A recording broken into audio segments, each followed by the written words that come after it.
24 years old. I have $27,000 worth of student debt.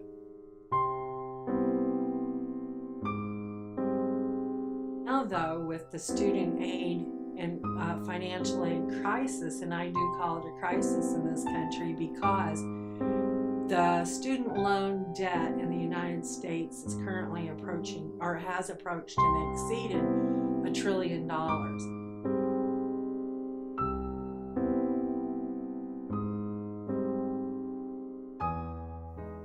I decided to take out student loans primarily because I couldn't pay for a college education out of pocket, but there were a lot of other factors that contributed to that decision.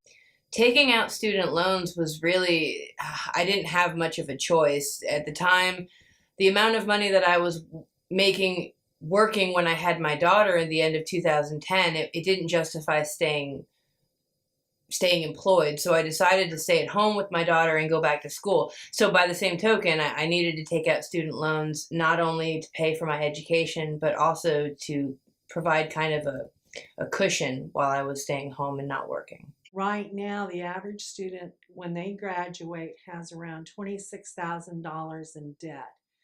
Now, that doesn't include any credit card debt that they may have incurred, any private loans that they may have taken out to finish their college career.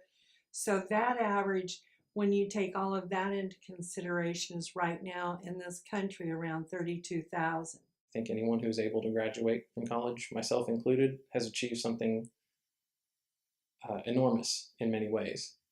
However, I do question the necessity of a college education, especially considering the fact that tuition rates, among other costs, have risen by over 1,000% in the past 40 years. The higher education system is increasingly becoming a capital generation machine rather than training a new generation of people to be concerned and informed citizens, for example.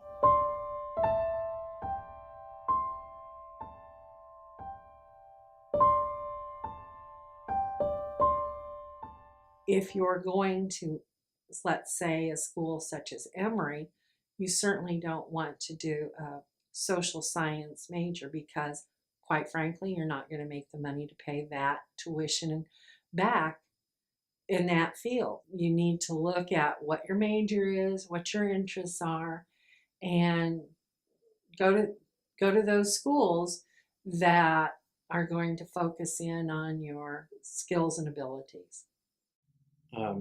We were told our entire lives, from kindergarten on up, that if you graduate from college, you're much more likely to get a good job. And it's become increasingly apparent that this is a lie. It's a blatant lie. It may have been true 30 years ago, or maybe even 20 years ago, but today it's absolutely false. I decided to go back to school a few years after I had finished my degree in psychology because I was working in a different field. I was doing more web marketing, and then I had started my own magazine on the side.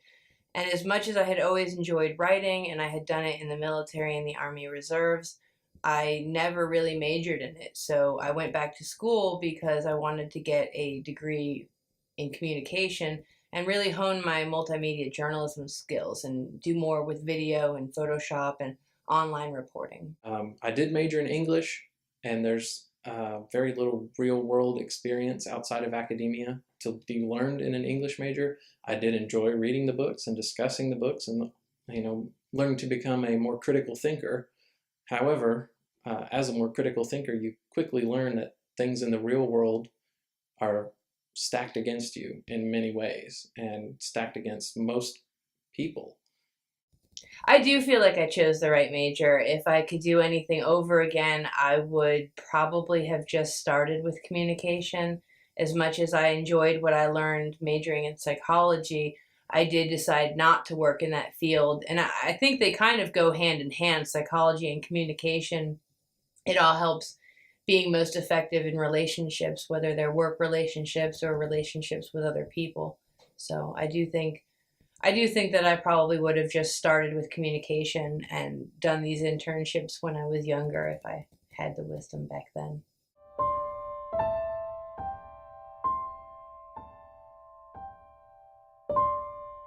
I've made recommendations through my master's program that schools and universities work together, starting to educate students once they enter 8th and 9th grade and learn about the various state programs that are available. Again, Georgia has a great program. It's called the HOPE program. And so if you can go in and talk to these students and teach them about banks and loans and paying back and checking accounts, that they will be stronger by the time they graduate from high school, and they will understand what, when they go take a loan out, what it really means. I know that I rushed through the paperwork for my student loans, signing where I needed to, and I knew that that was a little bit irresponsible, but I felt that that was the decision I had made, and I needed to go ahead and do that. I know that if I had read every word, I was fully informed. I know what the interest rates are. I have all the information to look it up. I know that I paid some of the interest while I was in school to avoid capitalization fees, but all in all, I know I'm going to be paying back probably twice as much as I borrowed. I think statistics would be helpful. But of course, why would the Department of Education or the Department of Financial Aid show prospective loan takers who will make those departments a profit? Why would they show them the depressing statistics that most college graduates aren't able to pay off their loans for quite some time?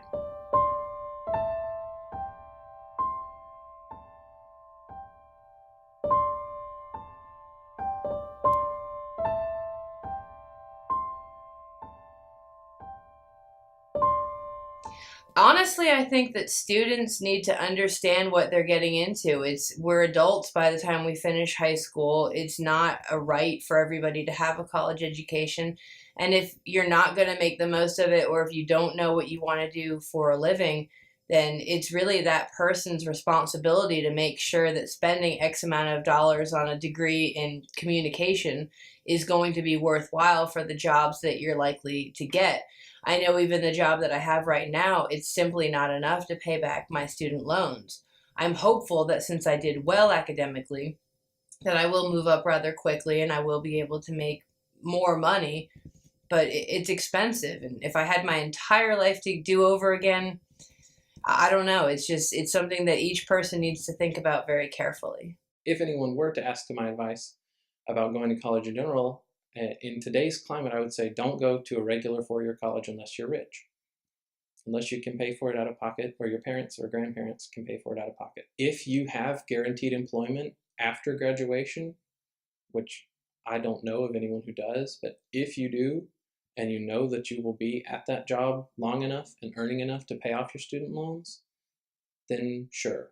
But unless you have that kind of foresight and planning in place before you take out your loans, I wouldn't recommend it to anyone.